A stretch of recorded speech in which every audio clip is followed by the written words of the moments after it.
Bueno, buenas tardes. Siguen entrando alumnos. Largamos con la segunda clase de epistemología y metodología de la investigación, ¿no? Yo les decía que el método es un procedimiento para producir conocimiento que en la ciencia lo damos como válido.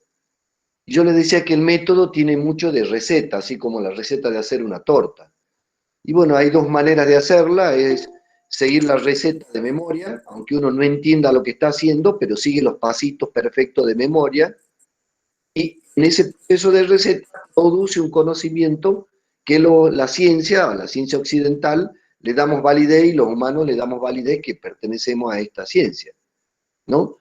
Pero bueno, esta producción de conocimiento uno la puede hacer sin entender lo que hace, igual que cuando uno hace una torta, sigue los pasitos y mezcla los ingredientes, o puede hacer entendiendo para qué es la torta, cuál es el sentido de la torta, qué sentido tiene cada uno de los elementos que componen la torta, ¿no?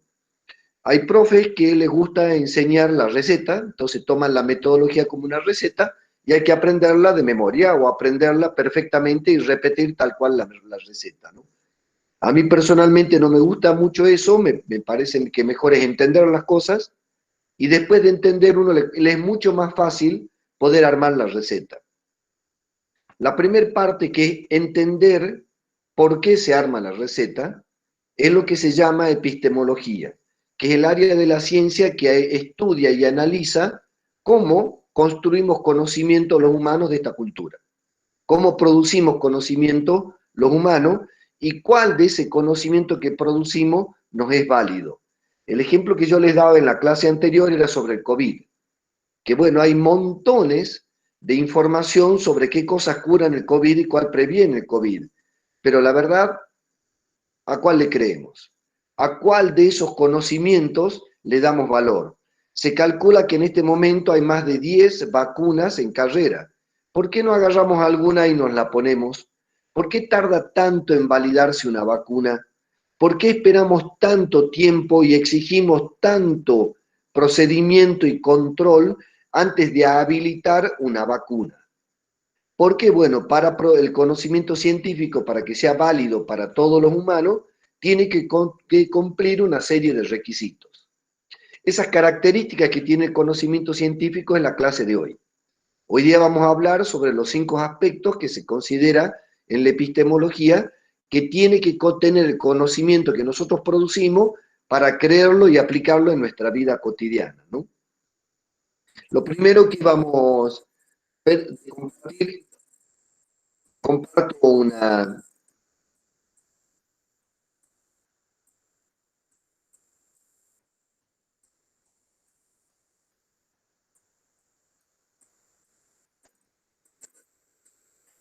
La ciencia en realidad tiene la característica de que nos permite, en la manera en que los seres humanos nos relacionamos con el entorno para conocernos, ¿no?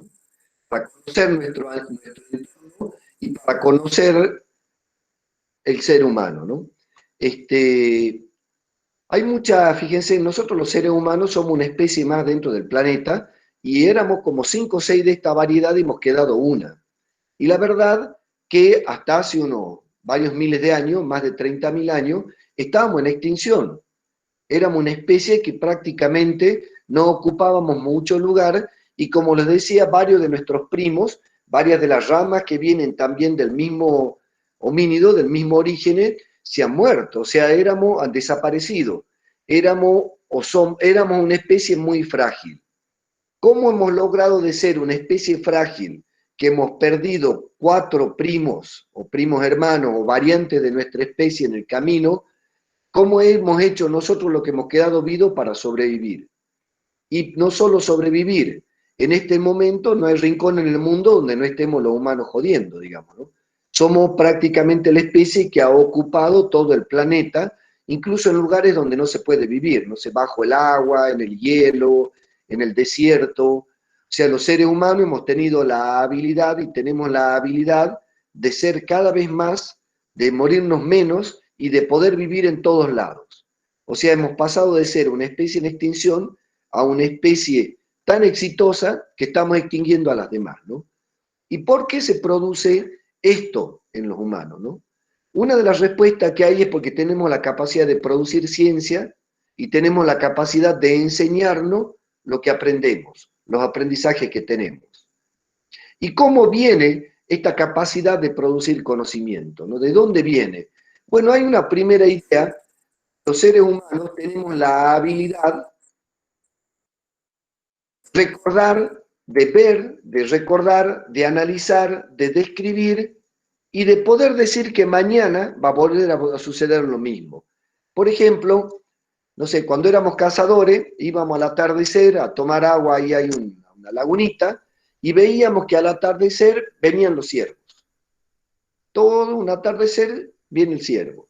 Al otro día a la tarde volvíamos a tomar agua, veíamos los ciervos y nuestro cerebro tenía la capacidad y tiene la capacidad de recordar.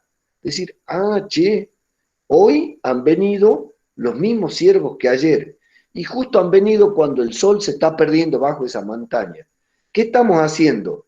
Vemos, recordamos que hoy se está repitiendo lo de ayer, lo analizamos, lo describimos cada vez que el sol se pierde, aparecen por aquel costado, por aquella quebradita, los ciervitos y vienen a tomar agua.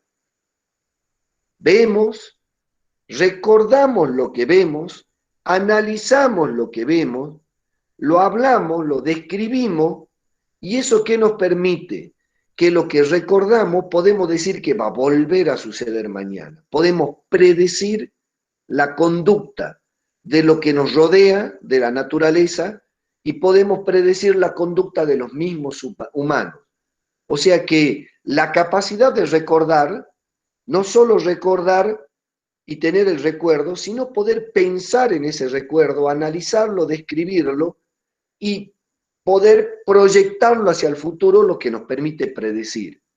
Entonces los seres humanos tenemos la capacidad de recordar el pasado y darnos cuenta que eso se va a repetir y predecir esa repetición. Y de esa manera podemos conocer el funcionamiento de la naturaleza, de nosotros mismos, y ahora estamos en el conocimiento del universo y del microcósmico, ¿no? De lo muy pequeñito, de lo cuántico, de lo que está dentro de la parte del átomo, de lo subatómico, y lo del universo. Entonces los seres humanos tenemos ese increíble talento de poder decir antes que suceda algo que va a suceder y prepararnos para que antes que suceda, poder aprovechar la oportunidad o defendernos de esa amenaza para sobrevivir y reproducirnos. Por ejemplo, sigo usando el cuentito de los ciervitos, que lo veíamos llegar, mira, che, al atardecer llegan los ciervos. Si nosotros nos escondemos de aquel lado, lo podemos cazar porque siempre los ciervos hacen lo mismo. Y al poder cazar, ya nos preparábamos, antes de que lleguen los ciervos, armábamos la trampita, uno se ponía acá, otro se ponía allá, y podíamos cazar los ciervos y por lo tanto sobrevivir. Entonces, ¿qué pasaba? Uno miraba, recordaba a los ciervos, le contaba a otro y usaba ese conocimiento para predecir el comportamiento de los ciervos, y cuando lo predecía el conocimiento de los ciervos, lo podíamos cazar y teníamos éxito. Una vez que teníamos éxito, decís, ya le hemos encontrado la posta para sobrevivir. Si vos te escondés contra el sol en el atardecer, los ciervos no te ven y los podés cazar. Y siempre van ciervos ahí. Y uno dice, bueno, pero ¿cómo vamos a hacer? Y bueno, tenemos que esto que hemos aprendido, se lo contemos a los demás. ¿Para qué? Para que no vuelvan a hacer toda la experiencia de volver a analizar la conducta del ciervo, volver a analizar la realidad. Entonces hemos aprendido a lo que descubríamos, que era la base del mirar, recordar, reflexionar, analizar y predecir, le hemos aprendido a guardar. ¿Qué significaba guardar? Lo manteníamos en nuestra memoria, por miles de años, lo enseñábamos hablando hasta que hemos aprendido a escribir. Durante miles de años los seres humanos, el aprendizaje que teníamos para sobrevivir, se lo contábamos a los que venían, a nuestras nuevas generaciones, para que no vuelvan a tener que hacer el aprendizaje de la conducta de los ciervitos para sobrevivir. ¿Qué hacían? Se lo contábamos nosotros. En un principio nos juntábamos a la noche y los viejos al lado de la fogata le contaban a los jóvenes, mira, lo que pasó es esto, y la luz viene de tal lado, y los ciervos vienen del tal otro, y cada vez observábamos más, observábamos, recordábamos lo que observábamos, reflexionábamos y predecíamos cada vez más profundamente. Y cada vez nos hacíamos mejores cazadores, y cada vez desarrollábamos mejores talentos para sobrevivir. Entonces había una combinación de observar, predecir y guardar ese aprendizaje. ¿Y qué hacía? A los jóvenes que venían, en vez de sentarse toda la tarde a observar la lagunita, nosotros ya les decíamos, no necesitas hacer todo el proceso de aprendizaje que yo hice, que me costó toda una vida, me costó observar la lagunita y los ciervos, va a poder aprender ya. Poder aprender lo que el conocimiento que ya hemos generado, que está probado, que predice la conducta de los ciervos. O sea, yo te voy a decir antes que pasa qué es lo que va a pasar. Y al poder predecir, podemos aprovechar la oportunidad o defendernos de la amenaza. Entonces, los seres humanos, además de recordar, reflexionar, predecir, tenemos el talento de lo aprendido guardarlo. Primero lo guardábamos en la memoria y lo enseñábamos hablando. Ahora, ¿qué pasa? Lo podemos enseñar a través de lo que escribimos, ¿no? Vino una gran etapa de escribir y de enseñar a través de los libros, que como ustedes y yo hemos aprendido, bueno, ya somos todos grandes, ninguno somos generación Z, nacido después del 2000, pero ahora nuestros hijos o nuestros nietos están volviendo a aprender como aprendían hace 200 años nuestro anteabuelo, que era escuchando. Nosotros escuchábamos al profe, pero la mayor parte del conocimiento era escrito. Aún sigue el conocimiento escrito para la ciencia, pero para la enseñanza está el conocimiento audiovisual. Esto que están haciendo ahora, ustedes no me están leyendo, me están mirando y me están escuchando. Lo mismo pasaba hace cientos de años y pasó durante miles de años alrededor de la fogata a la noche, ¿no? Entonces, aprendíamos algo, decíamos, el ciervo viene por aquí. Ah, bueno, yo se lo enseñé a mi hijo siguió observando y no aprendió de un principio, ya de niño sabía que los ciervos iban a ir a tomar el agua al atardecer ahí. Pero también empezó a descubrir que no todos los ciervos más grandotes llegaban al final.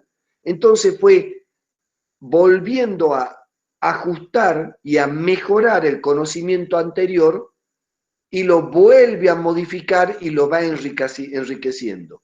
Así, cada humano que aprende algo nuevo, en base al conocimiento que absorbió anterior, va desarmando el conocimiento viejo y proponiendo un conocimiento nuevo. Por eso hay muchos filósofos, sobre todo Einstein, que le decía a usted, un genio, dice, mire, yo soy un enano centrado en un hombre gigante. Dice, ¿cuál es el gigante? Los miles de humanos que han ido aprendiendo la conducta del entorno, cómo funciona el entorno y la realidad, para poder predecir el funcionamiento que va a venir para sobrevivir mejor.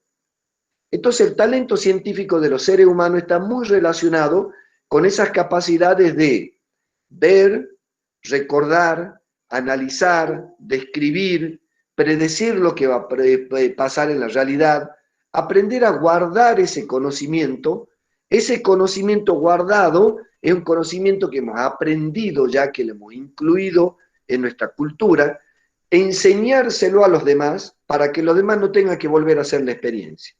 Y después que se los enseñaban, ellos lo van modificando y lo van reaprendiendo. Este círculo que viene de hace, se calculan los antropólogos, algunos 30.000 años, otros más, funciona sin parar permanentemente en los humanos. Ahora, esa capacidad de relacionarnos con el entorno, de observar el entorno, de poder reflexionar y recordar, de observarme a mí mismo como persona, de recordarme, de describirme, de poder predecirme, no, a mí no me gusta tal cosa o sí me gusta tal cosa. Cada cultura, o sea, cada variante de los seres humanos que se ha ido desplazando del África para todo lado, ha ido aprovechando distinto este mismo talento humano que tenemos los sapiens sapiens, que es ver, recordar, reflexionar, analizar, predecir y enseñar esa predicción a las generaciones que vienen para que no vuelvan a inventar la rueda, ¿no? Esto se ve clarito en la película La Guerra del Fuego. Si ya la han visto me van a estar entendiendo mucho más ahora, pero ahí van a estar clarito que había un grupo étnico que ya sabía cómo generar fuego, entonces podía predecir la conducta del fuego. En cambio, para otro, el fuego era natural, se daba solo, así como se da la lluvia, así como se da el sol, el fuego era un evento natural más. En cambio, para este otro grupo étnico ya no, ya decían, mirá, si vos golpeás estas dos piedritas cerca de la paja seca, la chipita prende fuego. Ya podía predecir la conducta del fuego, de la naturaleza, para poder enseñársela a los demás. Entonces ahí se ve clarito. La ciencia occidental es una cultura, ¿no? De donde nosotros venimos, nuestra ciencia, donde hacía mucho frío.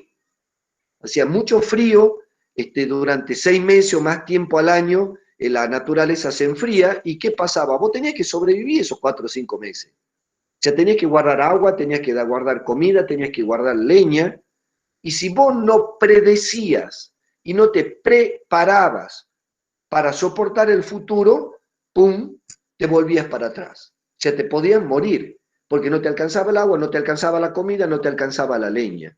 Entonces, el deseo de predecir el futuro era mucho más fuerte en los humanos que nos vamos a clima donde el clima nos puede matar. Por eso la ciencia se desarrolla con mucho más fuerza en ambientes donde los seres humanos, si no predecíamos el clima nos mataba, porque hacía mucho frío, porque hacía mucho calor, porque había lluvia, porque había algún evento natural. En los lugares donde no había tanto riesgo para nuestra especie, porque la naturaleza era generosa, por ejemplo en el Ramal, el clima más o menos estable, nunca hace mucho calor, nunca hace mucho frío, y hay comida todo el año. Entonces no tenés que preocuparte mucho. Pero claro, en lugares como en la Puna o en lugares fríos, sí te tenés que preocupar. ¿Por qué? Porque durante varios meses la naturaleza no trabaja.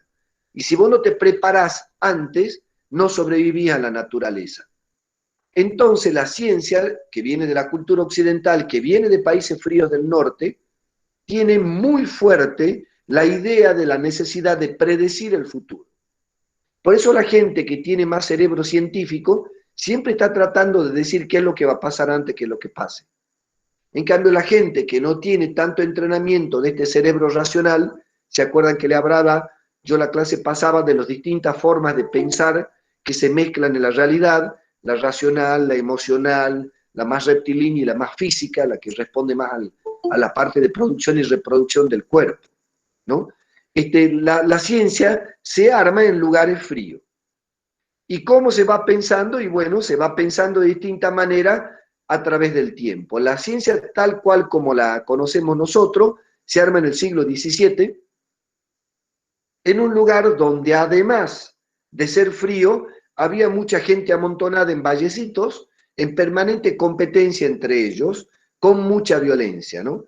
Básicamente toda la zona de Europa donde se desarrollan los principios científicos, y bueno, ahí hay gente que le gusta tener guerra, ¿no? El siglo pasado nomás le enclavó Primera Guerra Mundial, Segunda Guerra Mundial, desarme de la URSS, de los países que hacían la Unión de Repúblicas Socialistas Soviéticas, de la Rusia, Bosnia contra Serbia, bueno, muchas guerras, ¿no? Porque tienen muchos años de estar gente muy amontonada en vallecitos con montaña, que la forma de sobrevivir era pelearse entre ellos, ¿no? Entonces es una ciencia, es una forma de conocernos a nosotros mismos y conocer la realidad que nos rodea, desarrollada por esa cultura occidental en base al frío, a la violencia y la matemática. La matemática, ¿qué te permite? Y te permite saber que 2 más 2 es 4. O sea que es una cosa relacionada con otra, podés predecir el resultado. Por ejemplo, en el caso de los ciervos, ¿cómo se usa la matemática? Cada vez que el sol baja, en verano vienen 3 ciervos.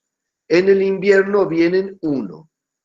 Empezamos a utilizar la matemática para poder predecir la realidad usando ecuaciones matemáticas. Y empezamos a decir, pero el sol cae cada 24 horas. O sea, tenés que esperar 24 horas para que el Sol vuelva a repetir el mismo movimiento. Bárbaro. Entonces, expiramos 24 horas, cada uno con 60 minutos, cada minuto con 60 segundos. Empezamos a utilizar la matemática como una forma fundamental de la ciencia, ¿no? Y empieza a avanzar la ciencia, esta capacidad humana de ver, recordar y predecir, y al predecir, si le acertás, si es valiosa tu predicción, guardás ese conocimiento, lo aprendés y lo enseñás para que la generación que viene no necesite volver a empezar de nuevo, no necesite volver a inventar la rueda. Ninguno de nosotros vuelve a inventar el control remoto. De hecho, ni siquiera entendemos lo que hacemos cuando prendemos el televisor, pero lo usamos y confiamos en ese conocimiento porque es un conocimiento que ha sido probado que es valioso. Entonces, usamos conocimiento que ni siquiera entendemos, pero sí es parte de nuestra vida diaria. Entonces, esta capacidad que tenemos todo lo humano de entender y relacionarnos con el entorno, de entender a nosotros mismos, de entender a las demás personas, para poder saber cómo se conducen el entorno, las demás personas y nosotros mismos, para poder predecirnos, para poder manejarnos y sobrevivir, es lo que constituye la ciencia. A través de la ciencia podemos conocer todo lo que nos rodea y ahí empezamos a dividir. Bueno, pero dividamos bien cada uno de estos conocimientos de los que los rodea. Entonces, lo que estudian las plantas son botánicos, los que estudian la vida son biólogos, los que estudian la tierra son geólogos, los que estudian, qué sé yo, cada uno que se especializa en una de las partes del entorno que nos rodea de la tierra, se empieza a ver, observar, analizar y predecir esa parte del entorno en la cual se va uno haciendo especialista. Entonces la ciencia, sobre todo después de los griegos y después de un compadre que se llamaba Aristóteles, decía, mirá, esto es todo un quilombo, esto de la realidad, está todo mezclado. Entonces organicemos la realidad. Las plantas con las plantas, los animales con los animales, los pájaros con los pájaros, y bueno, y uno que estudien los pájaros que se llamen ornitólogos, y los que estudien tal cosa que se llamen biólogos. Y empezamos a ordenar la realidad por similitudes y a especializar la ciencia en esa organización de la realidad. Y esa capacidad de los humanos de ordenar la realidad juntando lo parecido, viene de lo griego y es parte de la ciencia occidental. Hoy se está dando cuenta que eso nos sirve para algunas cosas, pero nos hace perder la mirada del todo. Por ejemplo, cuando uno va a un médico, se ve el hígado. El médico, ¿qué hace? Te mira el hígado, cómo anda, te hace un análisis, y todo eso, y habla del hígado y es especialista del hígado. Y te dice, su hígado está bien, pero a mí me duele. Claro, el problema es que me he peleado con mi hermano ayer, y cuando me peleo se me pone tenso el hígado, y bueno, y ahí andaba mal el hígado porque estaba peleado con un amor, con un afecto. La ciencia antes que decía, yo veo el hígado, yo no soy especialista, no soy psicólogo. Si usted tiene problema con vaya a verlo al psicólogo. Lo mismo que lo del auto. Yo voy al auto y bueno, empiezo que sentí que anda mal, voy a un tipo especialista en freno. Y me dice, no, yo no entiendo nada de freno, vaya al de al lado que arregla, no sé, el motor. Entonces empezamos a dividir la realidad como si fuera un auto. Un especialista en gomero, un especialista en electricidad, un especialista en bombas de inyección, un especialista en, no sé, refrigeración, un especialista en esto, un especialista en aquello. Dividimos la realidad en parte y cada uno del área de la ciencia se especializa en su área. Eso tuvo mucha fuerza y ahora está empezando a complementarse con la idea de la mirada del todo, igual que en la medicina. Entonces la ciencia occidental, vuelvo a repetir, es parte de los humanos el poder observar el entorno, observar al otro ser humano, recordar la conducta del entorno y del otro ser humano y poder predecirlo. Y también tenemos la capacidad de conocernos a nosotros mismos usando esta capacidad de recuerdo. Por ejemplo, miren, yo cómo le enseño a mis nietos esta virtud humana de conocerse a sí mismo, ¿no? De tener conciencia de sí, le llama la ciencia. Yo la ponía, por ejemplo, a mi nietita frente al espejo y le decía, ¿esa quién está ahí? ¿Quién es? Y ella mira el espejo y dice, bueno, esa soy yo, tata. Ay, ¿quién soy yo? Yo soy tal, mi nombre es Máxima. Nosotros los humanos cuando nos miramos al espejo, sabemos que somos nosotros. Los perros, a mi nieta agarro, lo llevo a mi perrito, tenemos un perrito, la pongo frente al espejo y la perrita se empieza a ladrar y a pelearse. Ella no se da cuenta que lo que tiene en el reflejo del espejo es ella misma. No tiene conciencia de que esa imagen, ese cuerpo le pertenece. Que ella es ese cuerpo y esa imagen. Nosotros los humanos sí. Tenemos la capacidad de mirar un espejo y saber que somos nosotros. Claro, vos decís, ¿y de dónde lo sacamos? Imagínense si en el mundo nunca hubieran existido superficies que reflejen la imagen, ni espejo, ni cámara de foto, ni video. ¿Cómo sé yo que el que está pasando frente a mí no es igualito a mí o no soy yo mismo? No sé, no sé pues. ¿Cómo sé yo que el otro es distinto o parecido a mí? Porque me conozco físicamente, me miro en un espejo y soy capaz de reconocerme. Ese soy yo. Me veo en una foto, me veo en una filmación y digo, ese soy yo. Me veo en una pintura, en un dibujo, me conozco a través de poder ver el reflejo de mi cuerpo o el reflejo del sonido de mi voz, de alguna onda, de la imagen o de la voz, y reconocerme. O sea que los seres humanos a través de la ciencia podemos conocernos nosotros mismos, tener conciencia de nosotros mismos, saber que esa imagen, que esa voz, que esa personalidad, que esa forma de ser es lo que me constituye como ser, conocer nuestro entorno. El área de la ciencia que se dedica a la profundización, ¿se acuerdan que le decía que la ciencia occidental ha dividido todo como lo mecánico, especialista en freno, especialista en amortiguación? El área de la ciencia que se dedica a conocer el ser humano, básicamente la filosofía, ¿no? Que se pregunta quién soy, de dónde vengo, a dónde voy, cuál es el sentido de mi vida. Son las tres preguntas básicas de la ciencia, ¿no? ¿Quién soy? La primera pregunta de la filosofía. ¿Dónde voy? ¿De dónde vengo? ¿De dónde vengo como persona? ¿A dónde voy como persona? ¿Cuál es mi futuro?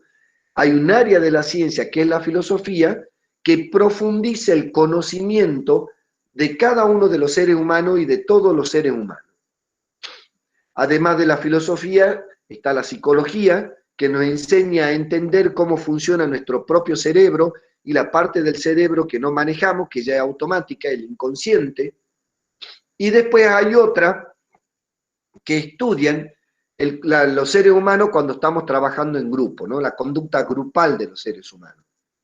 Los seres humanos, esta especie, tenemos la habilidad de ser seres grupales. Y somos seres grupales que manejamos el lenguaje, ¿no? Según Yuval Harari y muchos lingüistas, los seres humanos, esta versión, tenemos dos talentos con el lenguaje. Una, crear la idea de un ser superior, de un Dios, de un Estado, de algo superior que nos contiene, y unirnos siguiendo esa idea de ser superior. Esto que yo les decía, somos todos de Boca cuando tenemos la camiseta, pero por ahí hay uno que es negro, uno blanco, un musulmán, un católico, un K, un pro, pero al ser todos de Boca, pertenecemos a algo superior, nos une la pertenencia superior.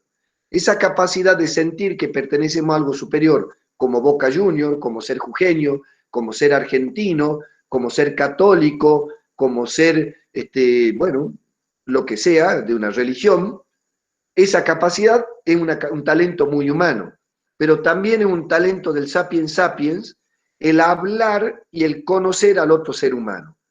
El conocer al otro ser humano para saber cómo relacionarse, de quién cuidarse, a quién elegir para tener hijos, a quién elegir para vivir toda la vida, ¿no? Quién elegir de compañero.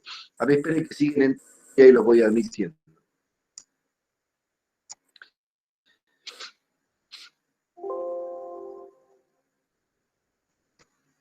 Sí, Raúl, por favor, hay algunos Entonces, que han quedado pendientes. sí, es que claro, me engancho a dar la clase y ya quedo, es lo que le Sí, decía, sí, perdón, ya me perdón. desconcentra, digamos. Claro, tengo que volver a la otra pantalla. Ahí, espera, de paso voy a enchufar la computadora. Es el problema de los que llegan tarde, que tengo que aceptarlo cada vez que vamos para adelante. Bueno, seguimos. Entonces, no sé si me van siguiendo, este tema es muy complejo y sofisticado, abstracto más que sofisticado, ¿no? Entonces, los seres humanos con nuestro lenguaje tenemos dos talentos: crear algo superior y chumearnos entre nosotros, sacando el cuero, putería. Che, vos sabés que talcito anda con talcito y el otrito hace tito y al otrito le gusta otrito. Fíjense que los seres humanos gastamos muchas horas tratando de conocer. Ahí ha venido un nuevo jefe de policía. Ah, ese me han dicho que viene de tal lado y se ha criado en tal lado y era novio de tal y era esto y era. ¿Qué estamos haciendo? Buscando información del otro ser humano con el que compartimos la sobrevivencia, el trabajo y la vida para saber cómo vincularnos con ese ser humano. Entonces, parte del talento humano el aprender la realidad, recordarla, analizarla, tratar de predecirla, guardar esa predicción y comunicársela a los demás seres humanos con el lenguaje. Ese proceso de comunicarle a los demás es lo que se llama la pedagogía. Es lo que hemos aprendido nosotros, porque hemos leído lo que han aprendido otros antes. Esto que decía Einstein, soy nada más que un enano en los hombros de un gigante, y le preguntan, ¿cuál es el gigante? Millones de humanos durante cientos miles de años aprendiendo cositas que se van acumulando porque uno aprende del otro, aprende del otro, aprende del otro. La ciencia es acumulativa, son como capas que se van poniendo arriba de la otra. Por ahí viene algún genio y bueno, aumenta un montón de capas o inventa otra capa nueva. Pero lo normal en la ciencia es que avancemos de a poquito, con pequeñas invenciones, y vamos aprovechando el saber producido por los otros. En el caso de nosotros, la ciencia occidental tiene esta forma de entender la realidad con la matemática, ¿no? De poder predecir poniendo numeritos a la realidad. Claro, uno diría, esta es la única forma de conocer el entorno y predecir la realidad, más o menos. Por ejemplo, el taoísmo, que es una forma de entender el entorno y el futuro y el ser humano distinta a la cultura occidental, ya ha predecido hace varios miles de años lo que hoy recién está descubriendo la física cuántica. Lo que dice hoy la física cuántica es muy parecido a lo que dice el Tao Te Ching, que ha tenido otra forma de obtener conocimiento del entorno para poder entender lo que nos rodea, entender los demás seres humanos y entendernos a nosotros mismos, que son las tres preguntas y las tres bases de la ciencia, ¿no? ¿Quién soy? ¿De dónde vengo? ¿A dónde voy? ¿Quiénes son todos estos que me rodean? ¿Cómo piensan? ¿Qué quieren? ¿Cuál es su interés político? ¿Cuál es su interés económico? ¿Para dónde van? ¿Qué quiere el gobernador? ¿Qué quiere el presidente? ¿Qué quiere Trump? ¿Qué quiere mi vecino? ¿Qué quiere mi jefe? ¿Qué quiere mi compañero, mi compañero? Fíjense, permanentemente estamos tratando de analizar qué quieren las personas que nos rodean.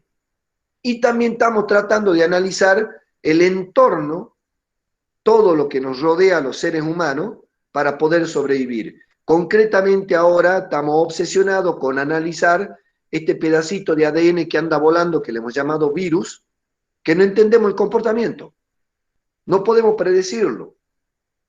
Aún hoy, bueno, yo sé que acá varios hemos tenido COVID, no nos da todo igual, algunos lamentablemente han terminado en fallecimiento, otros lo han internado, otros no le pasó nada. Hay gente que vivió con gente infectada y no se contagió, otros que se contagiaron y no saben dónde, unos que son hipercontagiadores, otros que parece que son inmunes, tampoco sabemos cómo matarlo, tampoco sabemos cómo hacerlo inactivo, cómo desactivarlo al virus.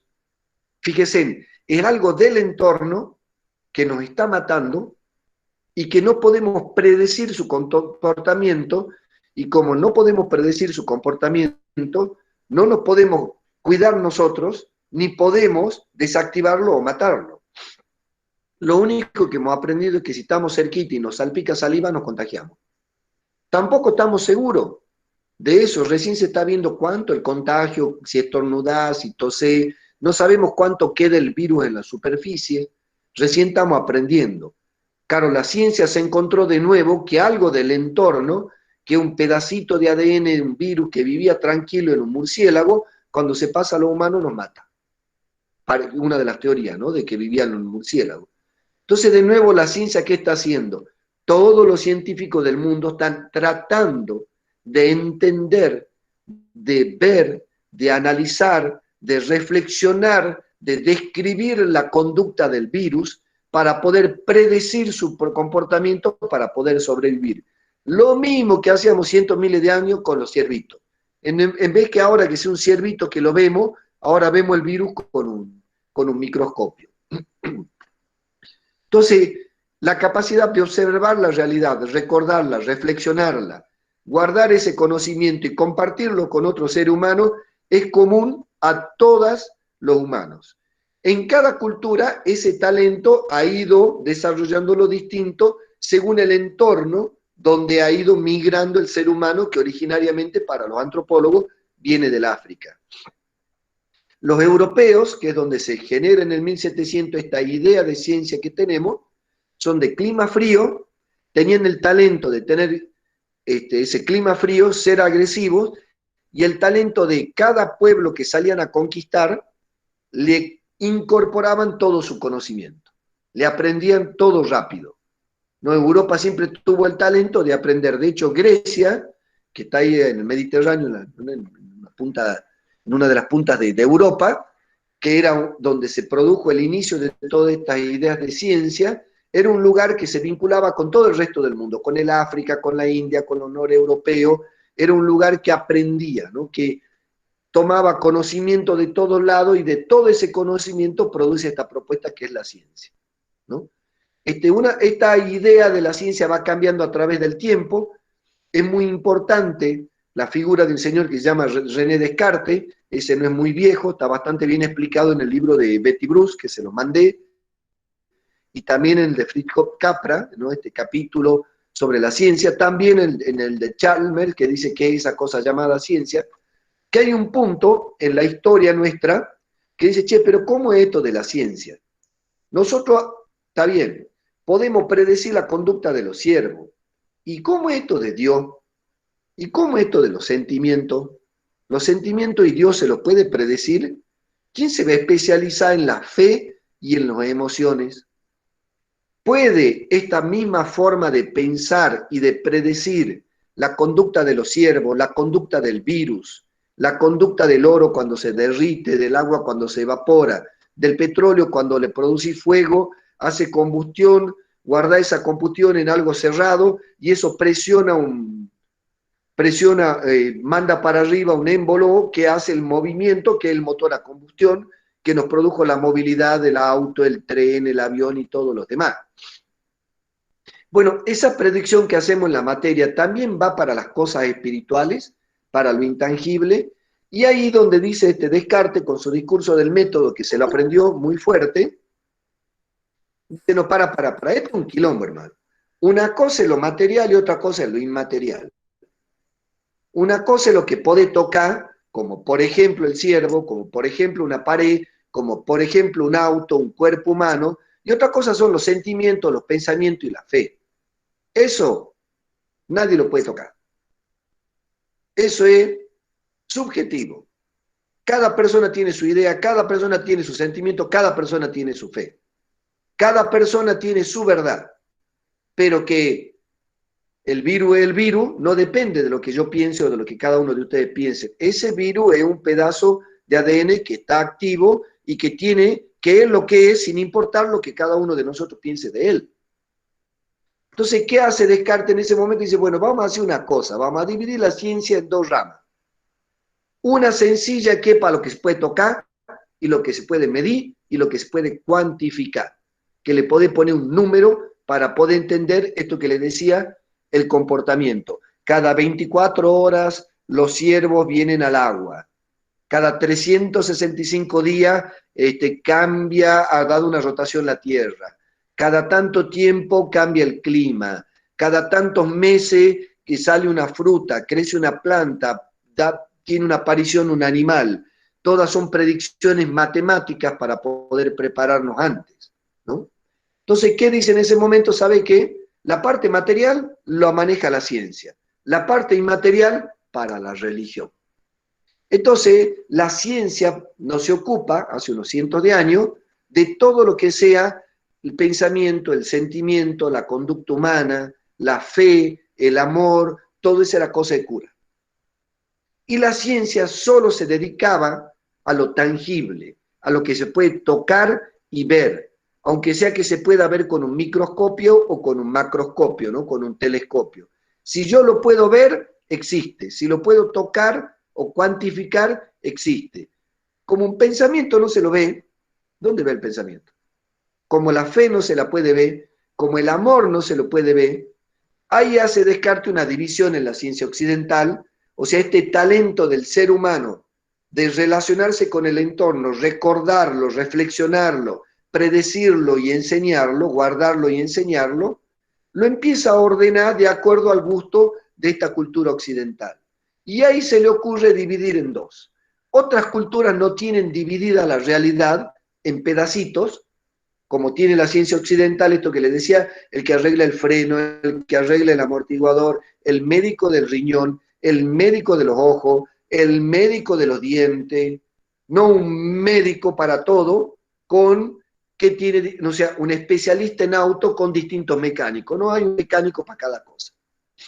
Entonces la ciencia se divide en áreas y solo se especializa por un tiempo en lo que puede tocar. Por eso la ciencia es, no la podés cuantificar, la podés predecir con exactitud. A eso se le llama el orden y la sistematización de la ciencia y se le llama objetividad cuando todas las personas en distintos momentos, en distintos lugares, llegan a la misma conclusión. Por ejemplo, que una cosa, no sé, que una piedra te va a quebrar la cabeza de 1 kilo, y bueno, yo me pego con una piedra de 1 kilo con una fuerza de 10, no sé qué, ahora dentro de 100 años, hace 100 años, en cualquier cultura, esa piedra va a golpear igual. O lo puedo hacer más sencillo. Yo agarro y pateo esta silla que tengo al lado. Entonces digo, bueno, la silla pesa 4 kilos, lo pateo con una fuerza de 20 kilos, la silla se mueve 10 centímetros. Bárbaro, hay una acción física, muevo mi pata, hay una reacción física del movimiento de mi pata a una silla de 3 kilos que se desplaza a unos... Eso mismo con la silla, lo hacía hace 1000 años y se desplazaba lo mismo. Lo voy a hacer dentro de 1000 años, se va a desplazar lo mismo. Lo hace un chino, se va a desplazar lo mismo. Lo hago yo, un hindú, va a tener el mismo desplazamiento. Porque eso es objetivo. Ante distinto observador, ante distinto momento de la realidad, la conducta de la materia es predecible y es exactamente igual. Siempre las sillas de 3 kilos que son pateadas con una fuerza de 10 se van a desplazar 5 centímetros. Fíjense en toda predicción matemática. Entonces hay todo un área de la ciencia que es totalmente cuantitativa y se dedica a lo tangible. Y lo que no sea tangible e cuantitativo no cree que sea ciencia.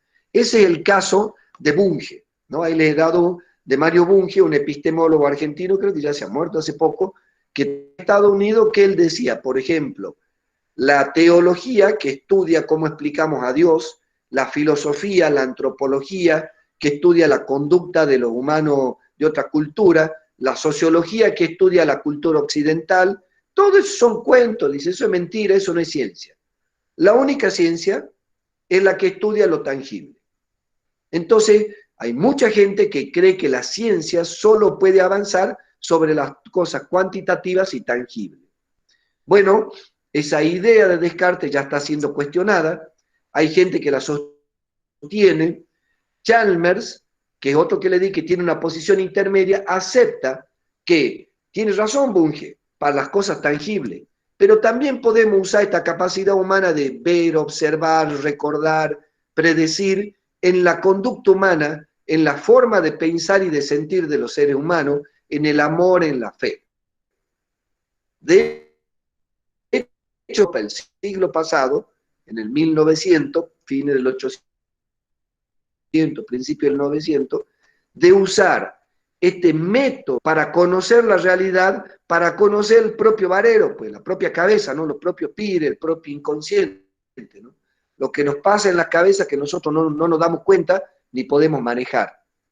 Entonces la ciencia Descartes la separa en material e inmaterial y dice, este para la ciencia, este para la oscura. Las cosas estamos pudiendo cuantificar, por ejemplo, el pensamiento. Ya sabemos que el pensamiento es una energía, es una descarga eléctrica, y ya podemos cuantificar y medir los pensamientos. O sea, podemos usar la ciencia clásica y tradicional para un pensamiento que antes era intangible, pero ahora, si bien no lo podemos tocar, sí lo podemos medir. Entonces, los que son de ciencia dura hace solo ciencia cuantitativa. El conducta humana, como por ejemplo yo que soy antropólogo, estudio ciencias blandas y para mí también es ciencia analizar mi propia forma de ser, de pensar, de sentir, analizar la forma de ser de ustedes, la conducta de las mujeres, la conducta de los hombres, las conductas de todos los géneros, la conducta de la cultura andina, la conducta de la cultura china. Somos analistas de forma de conducirse de los seres humanos. Conducirse es la forma de pensar, la forma de hablar y la forma de hacer, ¿no? Es mirar, pensar, hablar y hacer, ¿no? La energía entra por acá, pasa por acá, sale por acá y se convierte en cuerpo. Y eso cuando es compartido por varios es lo que llamamos los antropólogos cultura. Hoy la ciencia mezcla, permite lo cualitativo y lo cuantitativo. En la parte de metodología de la investigación, yo le voy a dar un libro que es un clásico que se llama Sampieri y Collado, algo cuantificable si va a investigar conducta humana. Uno es más cuantitativo y otro es cualitativo. Igual ya se usan algunas herramientas cuantitativas a nivel cualitativa. Entonces, ya para avanzar a la próxima parte, porque ya además se me está yendo el tiempo, la ciencia viene de la capacidad extraordinaria que tenemos esta versión de lo humano, de ver, recordar, guardar eso en la memoria y después que ha pasado, seguir con la realidad dentro de la cabeza y seguirla pensando. A nosotros nos pasa eso todos los días. Vemos algo, ya ha pasado. Y mierda, la cabeza sigue con esa idea dentro. Che, por ejemplo, ustedes ven un, no sé, voy a decir un ejemplo asqueroso, ¿no? Ven un asesinato, bueno, es parte de su trabajo. Claro, ustedes ven cuando produce la muerte. Ven la realidad del cerebro. ¿Y qué hace? Jung lo guarda acá adentro. Después a la noche, después que ya pasó la muerte, ya el muerto está muerto, el asesino está preso, sin embargo el cerebro sigue recordando, vuelve la imagen y vuelve la imagen. Y cuando vuelve uno se lo cuenta a la gente que dice, vos sabés que esta mañana he visto un asesinato y ha pasado esto. ¿Y qué es eso que estamos haciendo? Lo que estamos haciendo es la realidad, al verla, la metemos dentro del cerebro y ahí la seguimos reflexionando. Y la vamos pensando, y la vamos pensando. Y estamos pensando sobre lo que está pasando, ¿no? Estamos pensando sobre lo que ha pasado. Esa capacidad humana de guardar memoria de la realidad, meterla dentro, reflexionarla, y al reflexionarla poder predecir, che, puede ser que mañana vuelva a matar al mismo tipo porque mata de tal tipo a tal tipo de persona a tal hora. Entonces, yo puedo predecir lo que va a pasar. Eso lo tenemos todos los humanos. Lo de esta cultura, a ese talento humano, le hemos metido la matemática y le hemos metido ciertos requisitos para esa reflexión que tenemos dentro de nuestra cabeza tenga validez para poder enseñársela a otro humano. Porque ¿qué pasa? Ya estamos tan avanzados los humanos en esto de la ciencia que nuestro hijo no tiene que empezar de cero. Empiezan de donde ha terminado el anterior. O sea, yo llego hasta acá con mucho esfuerzo y aprendo cosas. El que viene ya aprende de mí. O sea, su cero es mi máximo. Y así avanza la ciencia. Yo llego hasta aquí, que es mi techo, el que viene, mi techo lo usa de piso para seguir creciendo. Aprende lo ya producido, el ya generado, y desde ahí construye. Entonces, pero ¿cuál es el riesgo? Y si te mando un moco en este piso que va a empezar el otro, ese error puede construir errores más graves. Entonces nos hemos hecho muy exigentes para saber qué conocimiento vamos a aceptar como válido. Y ahí es que la etimología dice, miren, el conocimiento científico de nuestra cultura, para que le demos validez, tiene que tener 5 características. Ahora se las doy a las características.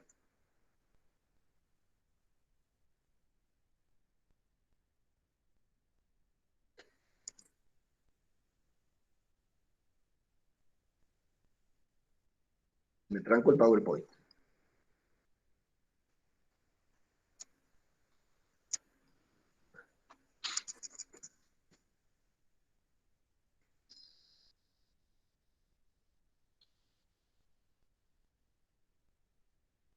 ¿Están viendo, no? Sí. Bueno, las 5 características que tiene el pensamiento científico son esas. Primero, la racionalidad, la voy explicando a cada una de las 5. El conocimiento científico occidental, para que le demos bolilla, tiene que ser racional. Tiene que ser exacto. Tiene que estar sistematizado. Tiene que ser falible y tiene que ser verificable, ¿no? Hay algunos que le llaman res faber. Racionalidad, la R, exactitud, la E, sistematicidad, la S, falibilidad, fa, y ver, ¿no? Entonces, bueno, yo a mí se me ha ocurrido para poder explicarle cuando un conocimiento cumple estas 5 propiedades para ser validado como científico. ¿Qué significa científico? Que tiene valor, se lo podemos enseñar a los demás, le decimos, métele por ahí que no te va a equivocar porque ya probé. Bueno, nosotros podemos hacer, por ejemplo, yo le pongo acá ejemplo de 2 preguntas sencillas. Por ir a un lugar y pedimos una dirección. A ver, quiero ir a tal lado y quiero llegar a tal lado. ¿No? Bueno, me voy a Salta y quiero llegar a tal museo. ¿Cómo hago para llegar ahí? O puedo usar la pregunta, ¿qué cura el coronavirus? ¿Cómo qué es lo que cura? Bueno, la respuesta, preguntas, tienen que tener 5 características. La primera característica es que sea racional. O sea que cuando me explican la cura del coronavirus o cuando me explican cómo llegar al museo en Salta, donde yo quiero ir, yo lo tengo que entender. Tiene que tener una forma de contármelo, 2 tipos de racionalidades, ya se la voy a explicar, que la tengo que entender. Después tiene que ser exacto. Miren esto del clorhidrato, que andaban diciendo que curaba. Claro, se murió un niño por tomar de más. ¡Epa! Ah, bueno, mirá, poner clorhidrato en no sé qué, este químico que parece que curaba, hay gente que le vio racionalidad a eso y lo creyó y lo entendió. Me parece que es verdad. Le clavó más de mal y lo mató. De hecho, hay muchos estudios científicos que ese químico vos tomás de más y te puede matar. Bueno, entonces, no solo que te tiene que convencer racionalmente, sino que ese conocimiento tiene que tener un nivel de exactitud. En el caso de la dirección, es muy sencillo. Si no te dice, bueno, ¿para dónde? Si usted va para allá, va a encontrar el museo, porque el museo está contra el cerro. Ah, me explicó, lo entiendo, me suena, es racional, pero no me ha dicho las cuadras exactas. Entonces me puedo pasar la vida buscando el museo o voy a tener que volver a preguntar. Ese conocimiento que me dijo, vaya para allá que lo va a encontrar, no me sirvió. Ese conocimiento que dijo, toma no me acuerdo cómo se llama, dióxido de cloro, tampoco me sirvió porque no me dijo exactamente, ¿no? Después viene ese conocimiento que tiene que ser sistemático, tiene que estar ordenado.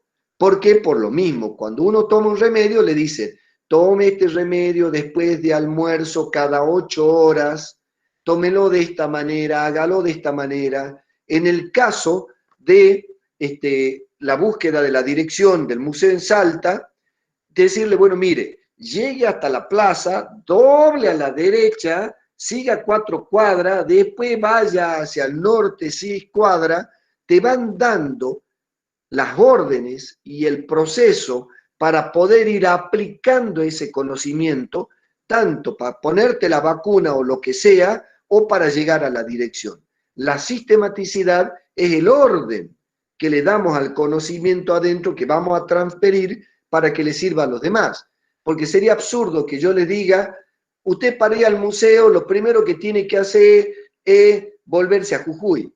No, para, tenés que, hay un orden. Primero vas para allá al norte, después doblar a la derecha. No podés ir a la derecha primero, después al doblar norte. El orden del conocimiento, si no es preciso, hace que no sirva. Después ese conocimiento, una de las características del conocimiento científico occidental, es que puede haber uno mejor, che. Puede ser, no, este tipo te explicó bien el camino. Y llega, pero tarda mucho. O pueden descubrir una vacuna, por ejemplo, una de las vacunas que están experimentando, sobre todo la europea y la norteamericana, en base a modificar el ADN, se meten dentro del ADN. Y en una de esas encuentran la vacuna, pero resulta que te cura del coronavirus, pero te sale una oreja en la frente. Ah, buenísimo. Está con coronavirus, ¿cómo es? Inmune, curado, pero te sale una oreja en la frente. Y bueno, por ahí hay un mejor camino, la vacuna de los rusos, que no se mete en el ADN, que también cura, ¿no? Que también cura, pero cura de mejor manera. Entonces la ciencia también tiene que permitirse dudar del conocimiento, aunque le sirva. ¿Por qué? Porque puede haber uno mejor. En lo del coronavirus es clarísimo. Fíjense, en esta vacuna que han hecho ahí en Oxford, la AstraZeneca, han descubierto que produce efectos secundarios neurológicos. Decían, mierda, che, te cura el bicho ¿no? Como dicen, el virus.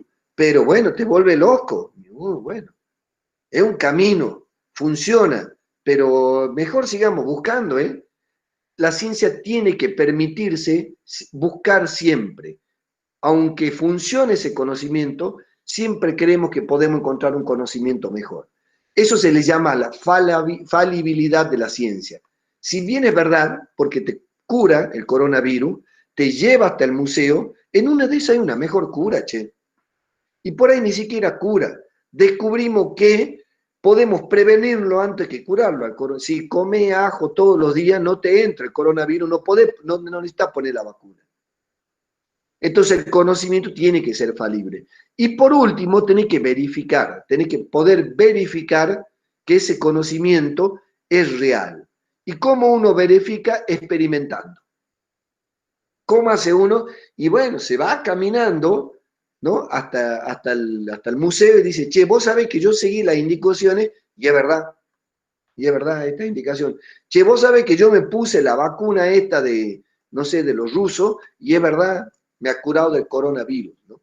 Tenés que poder verificar los resultados del conocimiento que vos has incluido, ya sea la vacuna del coronavirus o llegar al museo de Salta, que vos decís, bueno, yo con el GPS puedo verificar que este es el camino más cercano. Es una herramienta que me permite verificar si el conocimiento que me está dando, el que me da la indicación está bien. O lo que se está haciendo ahora con las vacunas, fase 1 lo probemos con poquito, fase 2 lo probemos con más, fase 3 lo probemos con miles, a la vez que le damos un placebo, o sea, a uno le damos y a otro no le damos, y ninguno sabe cuál es verdad, para que no se hagan la cabeza ni para bien ni para mal, en qué etapa estamos hoy de la vacuna del COVID, estamos experimentando. Se la estamos enchufando, se la están enchufando a seres humanos y viendo a ver qué pasa, ¿no? Y en grandes cantidades para ver si tienen cuán falible es, ¿no? Esa es la palabra científica. Voy explicándole ahora a cada uno, ¿no? En la racionalidad hay dos tipos de objetividad, ¿no? Bueno, acá hay un debate, ¿no? Sobre la objetividad y la subjetividad, ¿no? A este vasito que está ahí, es la resolución que yo hago a este debate, ¿no? Sobre lo objetivo y lo subjetivo. Es un vasito de Fernet con coca. En realidad el vaso es de cerveza, pero adentro tiene Fernet con coca, ¿no? Hay gente que dice, ¿qué es lo objetivo? Lo objetivo es que lo que puedo tocar. O sea, una silla es objetiva. Chao, una silla es una silla. ¿Por qué? Porque la puedo tocar ahí y porque, bueno, está clarito. Es una silla, no hay ninguna duda, está fuera de mí y es claro, porque todo la ven. Y eso es objetivo.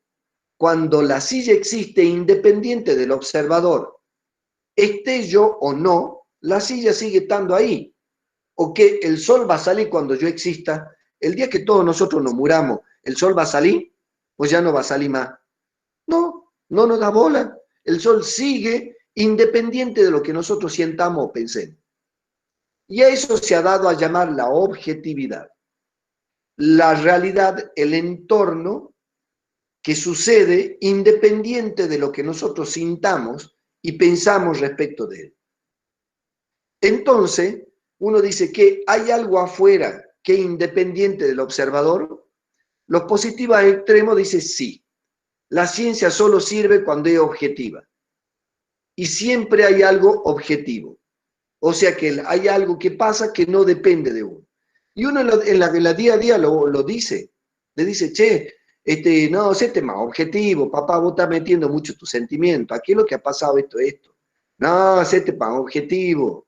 Mirá, qué divino mi auto. No, séte más objetivo. Está hecho pelota tu auto. A vos lo querés. Pero objetivamente está roto el auto. Siempre jugamos con la idea del objetivo y lo subjetivo.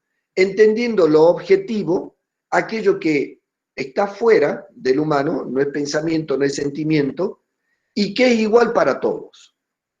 Claro, hay gente que cree que existe la objetividad perfecto, pero hay algo que dice, che, siempre el objeto, la pared, la silla, el sol, la luna, la tierra, es mirada por un sujeto. O sea, hay un sujeto que observa siempre el objeto. Si todos los sujetos humanos desaparecemos, ¿va a haber ciencia? No. ¿Va a existir la objetividad? Y no, pues si ya no va a haber humano, va a seguir la vida. Todo este cuento de la epistemología, la metodología, si no estamos nosotros, ¿quién lo va a usar? O sea, si no hay sujeto, no hay objeto. Si no hay subjetividad, no hay objetividad. Miércoles, ya ahí empezaron. Los que la tenían claro con la objetividad, a dudar un poquito. Decir, che, para. Es verdad que existe la objetividad, pero existe la objetividad porque los sujetos la creamos. Nosotros como sujeto vemos lo objetivo ahí. Y empieza la idea también de que no, la realidad también es subjetiva. ¿Cómo es subjetiva? Por ejemplo, todas las personas, ahora hay elecciones en Estados Unidos. Trump hace una campaña muy buena y todas las personas creen que Trump es bueno, o el 90%. Entonces, objetivo que Trump es bueno, si el 90% de las personas cree que Trump es bueno, hay objetividad cuando todos creemos lo mismo. Se lo puedo llevar a un debate más complejo. ¿Dios existe? ¿Podemos decir que la existencia de Dios es algo objetivo? ¿Lo puedo tocar? ¿Lo puedo mensurar? ¿Todos vemos el mismo Dios? ¿Hay un Dios ahí afuera que es independiente del observador? ¿O hay un Dios para cada cultura? ¿Cómo es esto? Ahora, ¿Dios existe? Bueno, ¿qué te diría alguien que estudia teología? Mira, de cada 100 seres humanos, 99 creen en Dios. Entonces es verdad que Dios existe, porque cuando todos creemos en algo, tiende a pensarse como objetivo. Por ejemplo, tal político es un inútil, te lo instalan los medios, te lo instalan, o es choro, o es vago, no sé qué. Y ya nos hacen creer a todos que pasa eso. Como todos creemos lo mismo, se convierte en objetivo. No, yo te doy la posta, tal es chora, tal es choro. ¿Y de dónde lo saca? Me han contado, pero a ese le han contado también. Y todos piensan igual, ¿eh? Todos piensan igual. Por eso, es chora, es maleante, inútil, no sé, o es maravilloso, es inteligente, capaz. Y vos decís, pero ¿cuál es la objetividad? ¿Que todos creemos lo mismo? Sí. De hecho, hoy día Uno dice, ah, qué horror, Hitler mató gente, los judíos. Bueno, Hitler ganó las elecciones con un porcentaje altísimo de electorado y ha sido uno de los líderes de la humanidad más querido y más votado por su pueblo. O sea, objetivamente era el mejor líder, porque todos los alemanes del 1940 objetivamente decían, ese es el mejor. Bueno, ahí hay un debate entre objetividad y subjetividad, siendo en una punta lo subjetivo y siendo en otra punta lo objetivo. ¿Qué es lo subjetivo? Lo que yo pienso, lo que yo siento. Esa es otra maravilla de los seres humanos. Hoy somos 7.400 millones de seres humanos. ¿Hay dos iguales? Por ahí hay dos físicamente iguales como dos gemelos.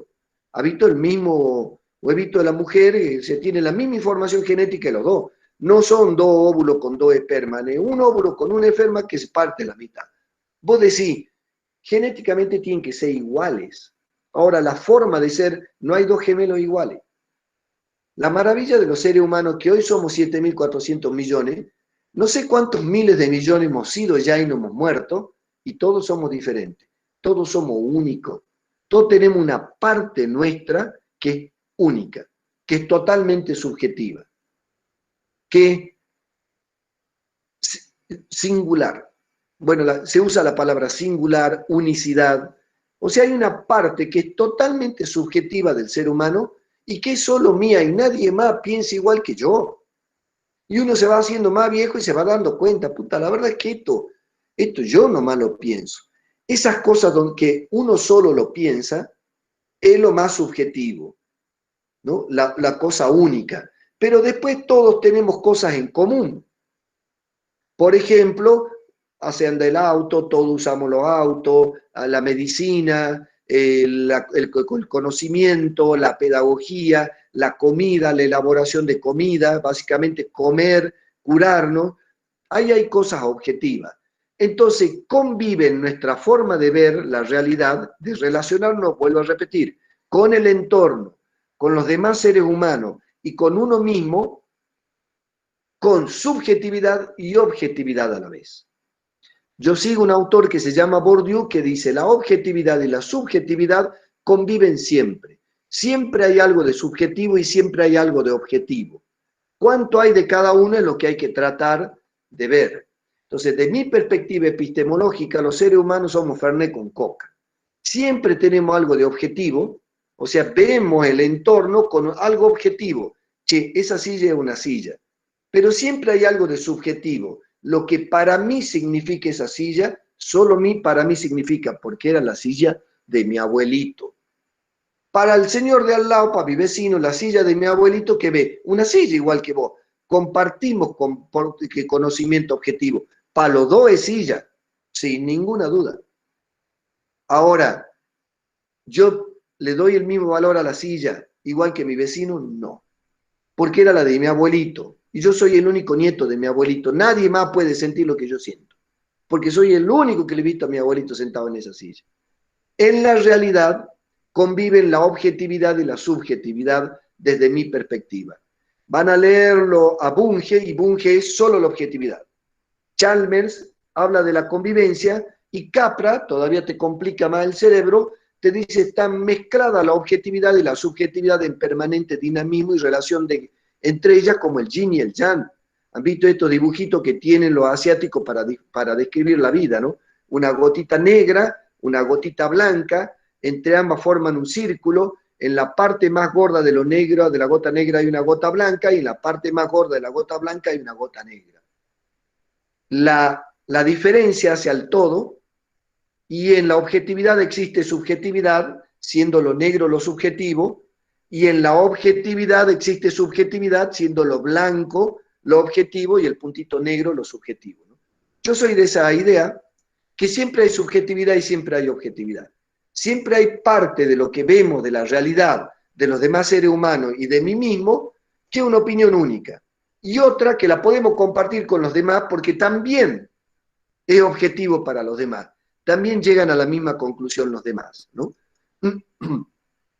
Yo lo cito mucho a Einstein, esto de que la ciencia es objetiva y siempre es buena, ¿no? Esa idea de que todo lo que produce la razón es objetivo y es bueno, porque lo produce la razón y lo describe, se pierde esa idea a mediados del siglo pasado con la bomba atómica, ¿no? Einstein descubre cómo manejar la energía que está guardada dentro del átomo, ¿no?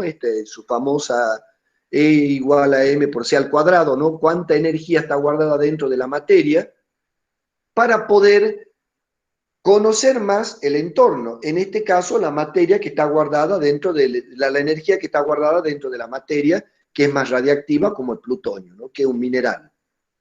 Pero ¿qué pasó con eso? Con eso hemos matado gente. Y hoy tenemos armas para destruir más de 100 veces el mundo, según Naciones Unidas.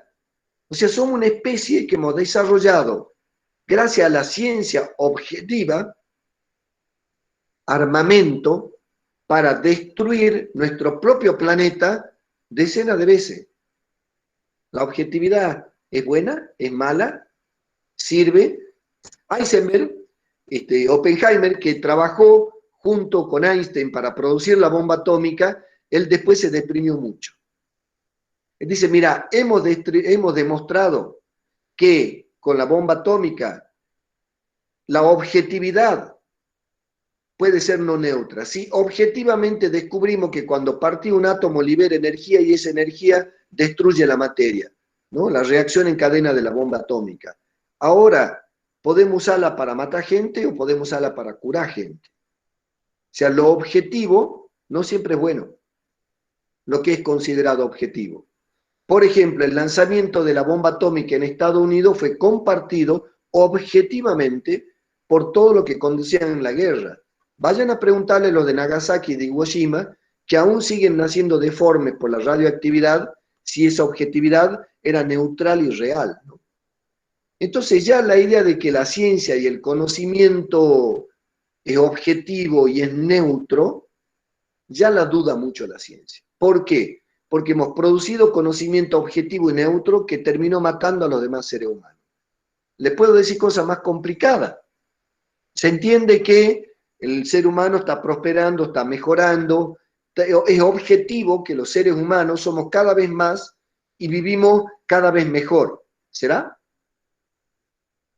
Con lo que vamos descubriendo del daño al medio ambiente, el riesgo que estamos corriendo nosotros y los demás seres vivos, con nuestra idea de ciencia y el perjuicio al medio ambiente, ¿será verdad?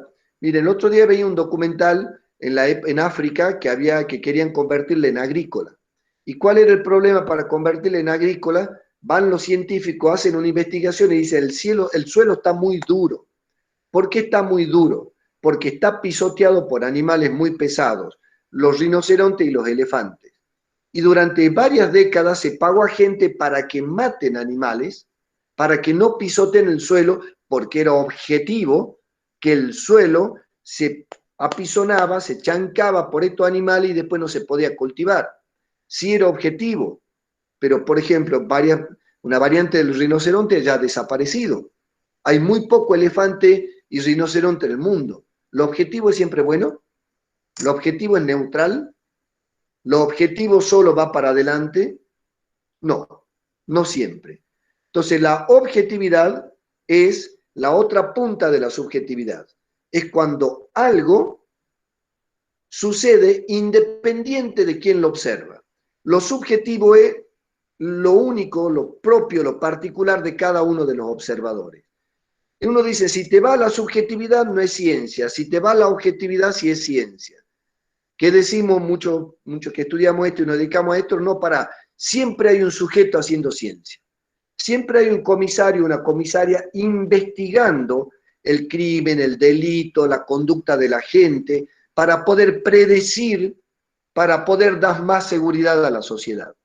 Pero no es una persona neutral. Siempre hay un ser humano con intenciones, con deseos, con miedo, con alegría, con objetivos personales, produciendo ese conocimiento. Por eso yo personalmente, cuando dirijo las tesis o meto en proceso de investigación, le digo, describí tu subjetividad, quién sos, qué querés y qué es lo que vos pensás. Y después busquemos el objetivo, porque ya sabemos que es un sujeto con su subjetividad, su única forma de pensar, tratando de describir la realidad externa que es objetiva o que es un poco objetiva hacia todo, ¿no? La objetividad y la subjetividad es eso. Cuando hay una realidad que es independiente del observador. Esto que les decía, la ley de la gravedad es objetiva. ¿Por qué? Porque esté donde esté, vos tirás una bolilla, ¿no? Un acero, un terón, como decíamos, una tera, vos la tirás desde 1 metro, cae a la misma velocidad al piso, o es atraída por la gravedad a la misma velocidad del piso, en casi todos lados de la Tierra, hace 1000 años, dentro de 1000 años. Ahí hay una cosa objetiva que no depende del observador, no depende de lo que yo siento y pienso. Pero siempre hay un ser humano sintiendo y pensando, y la ciencia es una creación del ser humano. O sea, siempre hay algo subjetivo. Hay que tratar de buscar la objetividad sabiendo que convive con la subjetividad, con la unicidad. ¿Y qué es la objetividad? Es cuando algo es lo mismo o parecido para distintos observadores en distintas épocas, como la ley de la gravedad. Eso es completamente objetivo, ¿no? Van a ver si ven Capra o sobre todo la película qué es lo que sabemos, qué cosas sabemos, no me acuerdo cómo era What the Big We Know, en inglés, no me acuerdo cómo era en castellano, duda de esa subjetividad, ¿no? Entonces, la primera parte de la ciencia, que el conocimiento tiene que ser racional, es que tenga un alto grado de objetividad, o sea, que tenga Fernet con coca, pero que tenga objetividad. O sea, a mí me parece que el coronavirus lo cura, cómese los mocos. Che, eso es objetivo. ¿Qué significa objetivo? Todo lo que se come los mocos se curan de coronavirus. Ah, para. No. Eso no es objetivo, es subjetivo. A mí me parece que si yo me como mi moco, me voy a comer de cura del coronavirus. Eso es puramente subjetivo. Puramente subjetivo. ¿Cuándo es objetivo? Cuando todo lo que se come en los mocos se curan del coronavirus. Es cuando lo que sucede no depende totalmente del observador. Es un hecho objetivo en sí mismo. Si ustedes se ponen a ver, en el día a día usamos mucho esta idea de la objetividad y la subjetividad. Séte más objetivo, pues, no seas tan subjetivo. Ve cómo hacer, porque está está muy metido. Vos estás muy cerca de la cosa, le pone mucha emoción. No estás viendo las cosas con claridad.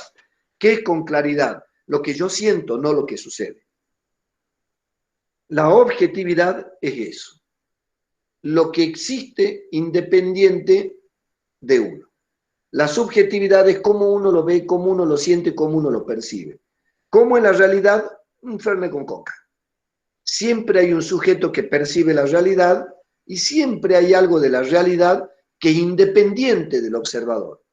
Como por ejemplo, ¿va a salir el sol mañana o va a salir si yo estoy de buen humor? No me da bola, es objetivo que va a salir mañana. Sí, independiente del pensamiento y del sentimiento de cada uno de los seres humanos de este mundo. Pero ahora, si mañana va a ser un buen día o un mal día, o es un día para ayudar o es un día para matar, sí depende de la subjetividad. ¿Qué hacemos con el dato de la realidad, de lo externo?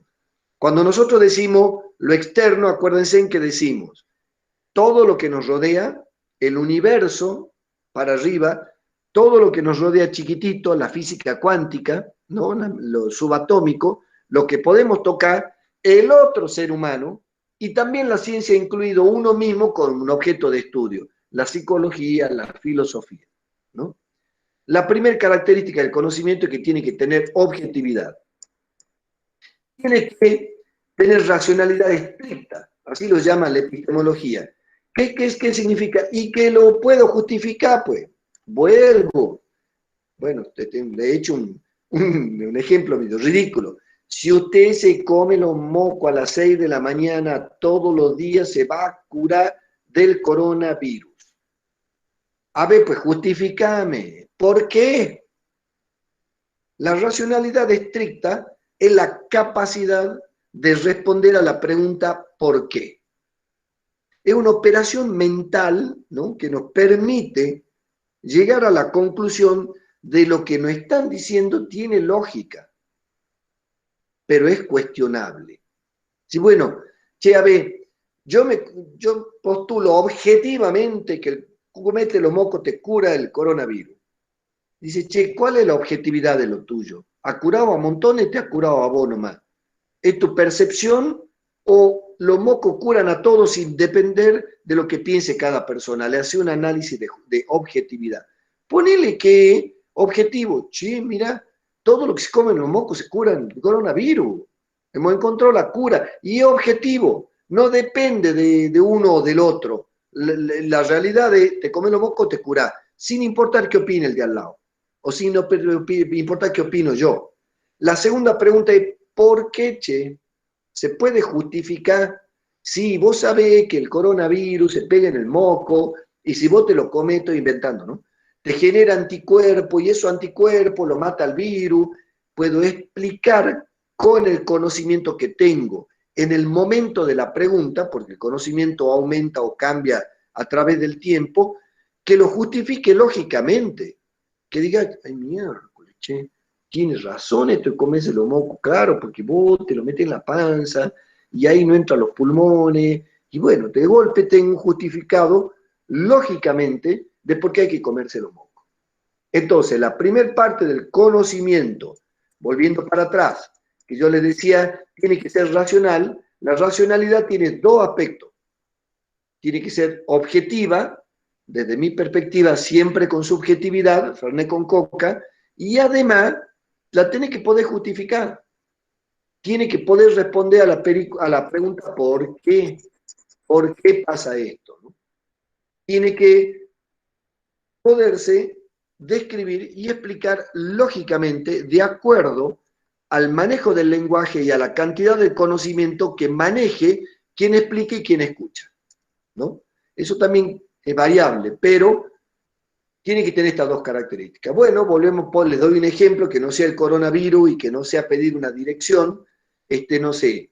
Miren, acá lo que va a disminuir la adicción de los jóvenes a las drogas pesadas es el aumentar los polideportivos, que hagan más deporte. A ver, para. ¿Eso es objetivo? ¿O te parece a vos nomás? No, a mí me parece, che, pero ¿sirve para todo Jujuy? ¿Sirve para toda la Argentina? ¿O te pasó a vos nomás en tu barrio y en el barrio de al lado no? O sea, no es objetivo en tu realidad y de tu percepción. Ahora, cuando querés hacer un polideportivo para disminuir la adicción en el barrio de al lado, aumentó la adicción porque en la cancha se juntan a drogarse.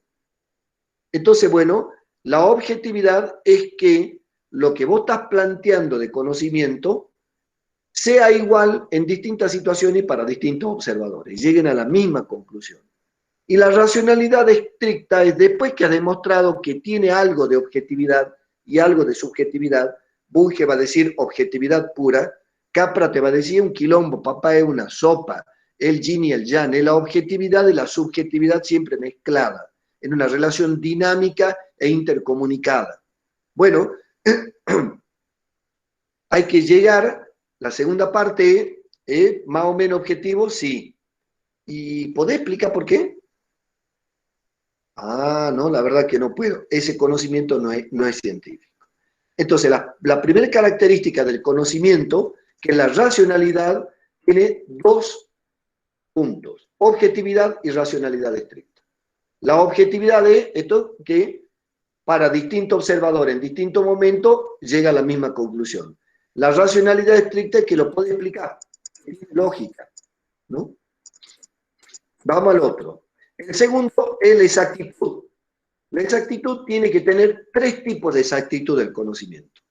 Una exactitud matemática, una exactitud semántica, ¿no? Bueno, aquí yo le he seguido con el ejemplo, y bueno, y una exactitud lógica. La exactitud matemática, ¿cuál es? Claro, ha visto que cuando vos vas al campo, pasa permanentemente en la puna y dice, bueno, quiero llegar a tal comunidad. Sí, por aquí, vaya. ¿Y dónde es lejos? Ahícito nomás. ¿Cómo ahícito? Sí, ahícito nomás. Claro, resulta que para el paisano el ahícito, para uno son 8 horas de caminata y se quiere morir. El conocimiento, para ser validado científicamente, tiene que tener un nivel de exactitud matemática. ¿Cuántas cuadras quedan? ¿Cuántos mocos me tengo que comer para curarme el coronavirus? ¿Cuántas vacunas me tengo que poner cada cuánto tiempo? ¿Cuánto dióxido de cloro debo de tomar y a qué hora y en qué momento del día? Tiene que tener una exactitud bastante matemática. ¿Esto qué significa? Que si el conocimiento no tiene esa capacidad de dar una precisión más o menos matemática, y es un conocimiento que todavía no se lo puede llegar a considerar como válido. La segunda exactitud es la semántica. Bueno, siempre tenemos problemas semánticos. ¿Qué se refiere semántico? Y todos creemos que cuando usamos una palabra, el que escucha te entiende lo mismo. Y estamos convencidos que lo que yo digo, el otro lo entiende igual. Hay montones de palabras, por ejemplo, progresar. ¿Es lo mismo progresar para la hija de Trump que para nuestros hijos? ¿Es lo mismo progresar o el desarrollo para un chino que para un árabe? Hay muchas palabras que dependen de quién las use o en qué contexto cambia el significado. La palabra desarrollo, por ejemplo, es polisémica. Por ejemplo, esto es mi opinión más subjetiva y bueno, ya compartimos mucho, por lo cual puede tener algo de objetividad. Para mí, Estados Unidos es un país subdesarrollado. ¿Por qué? Porque el que más consume droga, el que más consume alcohol, el que más consume pastillas para dormir, el que más nivel de suicidios tiene, el que más nivel de individualismo tiene, o sea, la gente no puede dormir, el que más cantidad de obesos tiene, es el país que más cantidad consume de quita angustia en botellita, ¿no? ¿Cómo es? Lo ansiolítico, el clonazepam y todas esas cosas. Entonces, para mí los jujeños somos mucho más desarrollados que los norteamericanos. ¿Será? ¿Qué es desarrollo? Hay una precisión semántica, hay que tener una exactitud semántica. Cuando usa una palabra, un concepto, uno tiene que decir claramente qué significa ese concepto. Porque por ahí el que te escucha piense que otra cosa. En el ejemplo de la ciencia, claro, ¿no le ha pasado que ha ido a ciudad que le dice, ¿para dónde queda la iglesia? 8 cuadros para arriba. Y vos me dices, ¿dónde arriba? Yo le doy acá en Jujuy, los jujeños sabemos perfectamente qué arriba y abajo. Cuando decís, che, ¿para dónde queda tal cosa? Queda para abajo. ¿Y cómo es para arriba, para abajo si tenemos cerro acá, norte allá, sur allá? O sea, hay un para arriba para el lado del oeste, para el lado de Alto Comedero, Cuyaya, Moreno. Hay un para arriba para el lado del este, para Los Perales, Alto La Viña. Hay un arriba para el lado del norte, La Quebrada. ¿Cuál es el arriba? Bueno, hay que tener precisión, exactitud conceptual, exactitud semántica. O sea, por eso es que en las tesis uno tiene que aclarar qué conceptos usa y qué significa cada concepto para que el que te lee entienda lo que estás diciendo. Entonces hay una exactitud matemática en el conocimiento y hay una exactitud semántica. Cuando usé las palabras, describí claramente qué es lo que está usando. Mucho de esta exactitud se aclara en el marco conceptual y marco teórico, que ya se lo voy a explicar cuando les dé el método. Y después tiene que haber una lógica que tenga coherencia. Claro, usando el ejemplo bueno, ¿dónde queda el museo en Salta? Claro, vos te encontrás que dice, mire, suba 2 cuadras y vuelva a bajar 2 cuadras. Bueno, pero eso no tiene lógica, compadre. O sea, me hace ir 2 cuadras para arriba, me hace volver 2 cuadras para acá. Ese conocimiento no es exacto, no es lógico, no es científico. Entonces, la exactitud se refiere a esa característica del conocimiento, que tiene que tener una exactitud matemática, que tiene que tener una exactitud en el uso de palabras que pueden tener distintos significados para distintas personas. Hay que tener una precisión, una exactitud conceptual. No tenemos que decir qué significa cada palabra que utilizamos, para no confundir a quien lee, ¿no? Para que le pueda servir el conocimiento.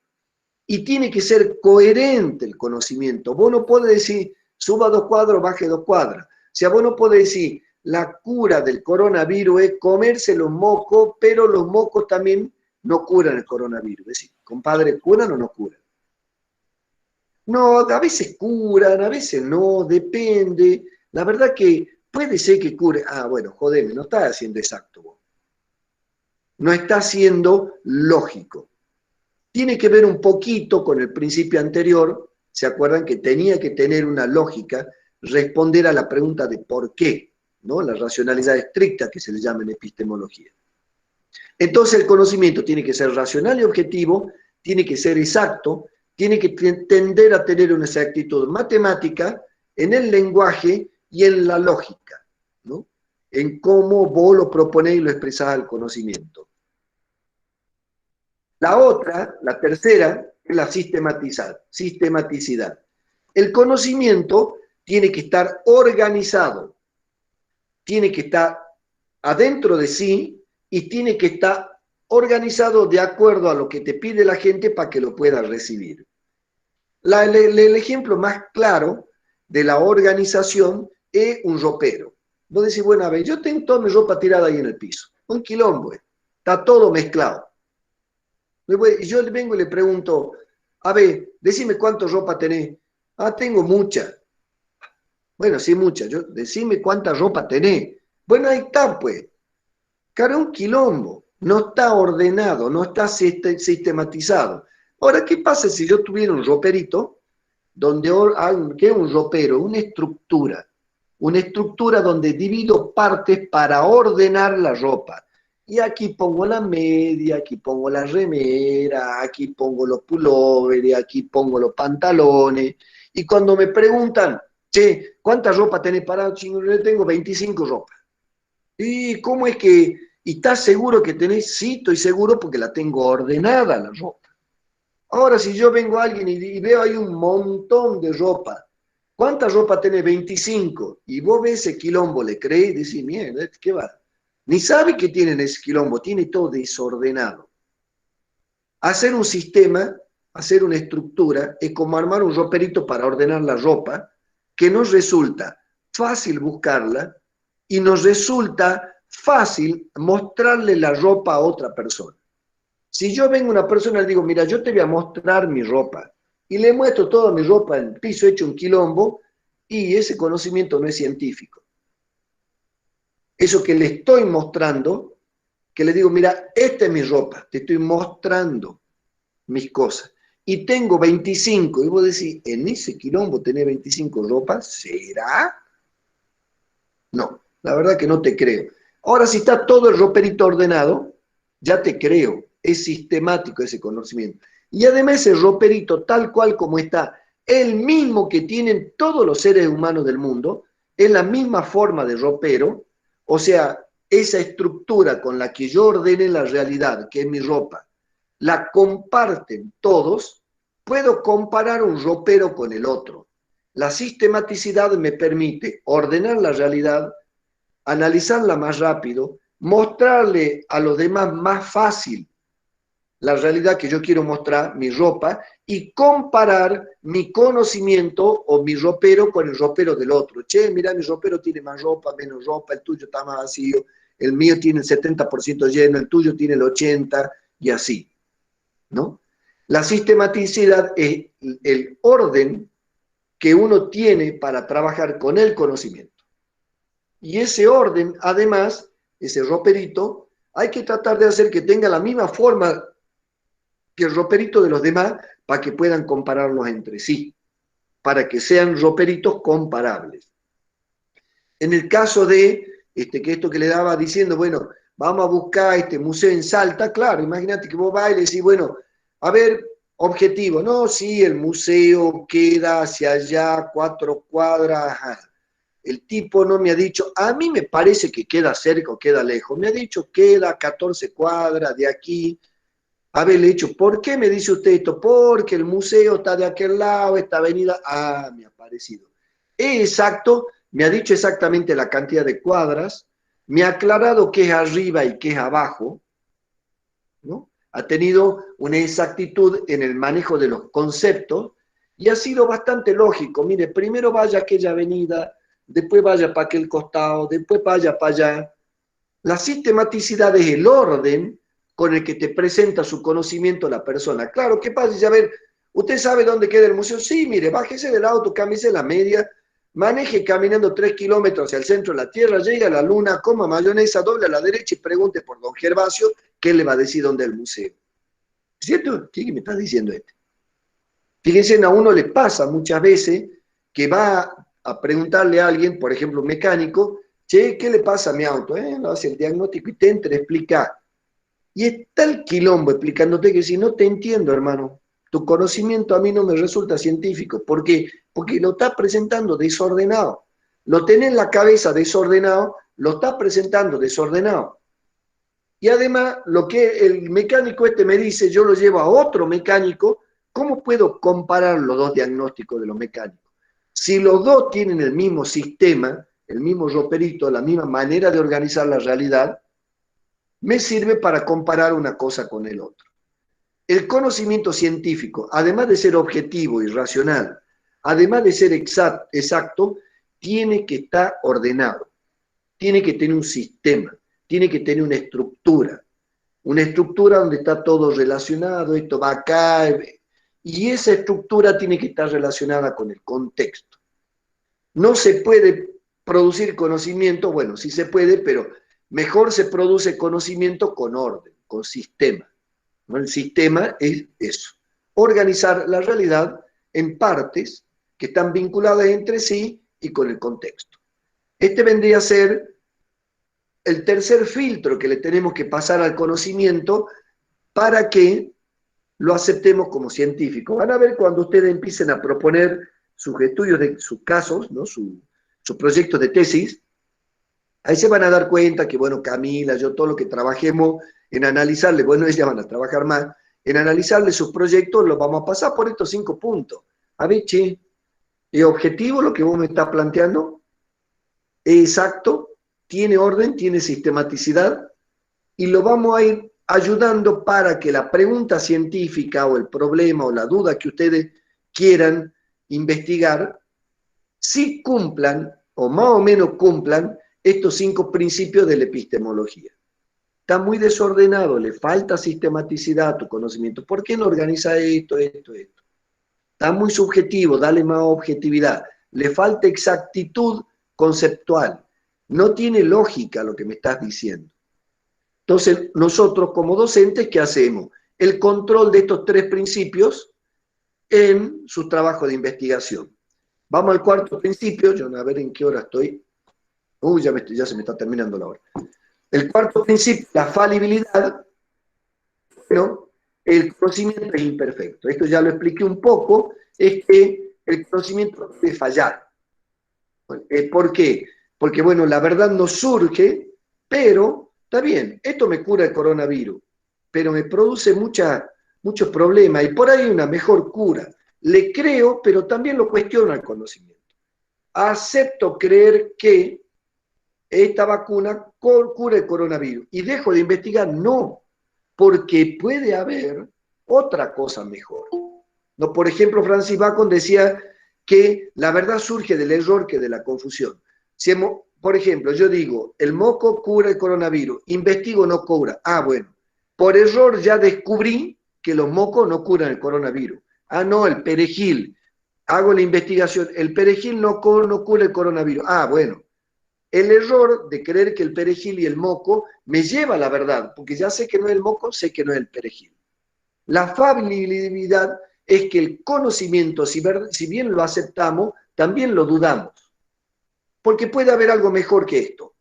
Y el cerebro humano ha demostrado a través del tiempo que podemos lograr cosas mejores, ¿no? Y por último, es la verificabilidad, ¿no? Es constatar que eso es verdad. Eso es, si lo que vos decís, se puede verificar siempre y en todos lugares, ¿no? Que es verificable. Y esta verificabilidad normalmente tiene sus métodos, tiene su técnica. Si es más cualitativo, si es cuantitativo, tiene un procedimiento, pero el conocimiento tiene que ser verificado. Volviendo al anterior, ya para cerrar la clase de hoy día, el conocimiento, tal cual cuando lo producido está la ciencia nuestra, recuerdan que es virtud del ser humano observar, recordar, reflexionar, tener la memoria en la cabeza y pensarla, darle dar la vuelta, llegar a una conclusión, predecir la conducta del entorno, del virus, del sol, de la naturaleza, del petróleo cuando se quema, la conducta social, la gente cuando está junta, ¿qué hace? Mi propia conducta la puedo predecir como el resultado de esa capacidad de observación, ¿no? De observar la realidad, de analizarla, de pensarla y de predecirla. Y de guardar ese conocimiento para comunicarlo. Antes era oral, después de imprenta hemos pasado a escribirla y ahora tenemos oralidad y escritura. Ahora los jóvenes aprendan no leyendo como leído nosotros, sino viendo en YouTube, ¿no? O viéndonos a nosotros hablar. Hemos vuelto de alguna manera a la oralidad. En el conocimiento occidental, ese talento humano del sapiens sapiens lo hemos interpretado de esta manera. Hemos creado esta ciencia, esta forma de producir conocimiento para que sobrevivamos, vivamos más años, seamos más felices y para responder cualquier pregunta que nos hagamos, pero tiene que tener estos 5 principios: el de racionalidad, el de exactitud, el de sistematicidad, el de falibilidad y el de verificabilidad. Todo esto, tal cual como les he dado, está en el libro que les he pasado de Bruce, ¿no? Que se llama Epistemología, que lo explica así, está en Chalmers, en Bunge y en Capra. O sea que si ustedes leen, van a ver que explicado por ahí con más dificultad, con más lenguaje científico, dice exactamente lo mismo. Bueno, hasta aquí he llegado, ya en un ratito ya tengo clase de otra clase de la facultad. Bueno, nos veremos en la próxima clase, ¿no? Que sería de este jueves al otro jueves, ¿no es cierto, Gaby? Sí, Raúl, sí, de acá a 15 días. Vale. Yo sé que ahora han escuchado cosas, si lo he logrado mantener despierto con esta parte que es la más aburrida de todas, que bueno, dentro de un rato se le va a entrar aquí a un quilombo y mezclar, porque es una cosa nueva para ustedes. ¿Qué sugiero? Vayan y lean. Ya sabemos que ustedes leer les cuesta mucho, son gente de hacer, no de leer, ¿no? Su cuerpo está acostumbrado a la acción, no a que la sangre vaya acá arriba, ¿no? Va a todos los músculos, ¿no? Pero yo sugiero, bueno, ya esto lo voy a grabar, reescuchar lo que yo les explico, leyendo lo que les he dado. Y después voy respondiendo a preguntas. ¿Les parece? Ya vayan pensando en tema, ¿no? Y mandándosela a las chicas, nombre, apellido, lugar donde trabaja y posible tema para investigar, para con eso hacer su tesis de licenciatura. ¿Sí? Bárbaro, entonces Raúl, nos vemos de este respecto, jueves. Sí, decime, Gaby. sí, al respecto con lo que estabas diciendo recién del tema, ¿querés que le demos con Camilo un pequeño lineamiento